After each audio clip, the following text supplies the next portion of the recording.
বন্ধুরা সেই ভাগ্যের চেয়ারটা কোথায়? তাড়াতাড়ি করে খোঁজো। আরে বন্ধুরা, ওই দেখো ভাগ্যের চেয়ার। আরে প্রথমে তো আমি বসবো না, আমি বসবো। আরে আরে থামো, ঝগড়া করো না। নেহা নেহা তুমি আগে বসো। আচ্ছা ঠিক আছে, দেখি আমার ভাগ্যে কি জোটে। এখন তো অপেক্ষার পালা।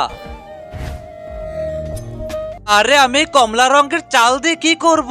ধুর, এটা তো আমার একদমই পছন্দ না। আরে এবার তো আমার পালা, দেখি তো আমার ভাগ্যে কি আছে। আরে বা, আমি তো একটা ফোন পেয়েছি। সবাই দেখো দেখো। আরে এবার তো আমার পালা, দেখি আমি কি পাই। ও গড, আমি যেন ভালো কিছুই পাই। আরে এইটা কি? আমি এই সবুজ চাউল পেলাম। এখন আমি এইটা দিয়ে কি করব? এইটা আমি চাই না। সবার শেষে এবার তো আমার পালা, দেখি আমার ভাগ্যে কি জোটে। আরে আরে, আমি তো শুধু চাউলই পেলাম। এখন আমি এই চাউল দিয়ে কি করব? আমার কপালটাই খারাপ। ধুরু, এই ফালতু চেয়ার কোনো কাজেরই না। আমি তো এখানে আর বসবোই না।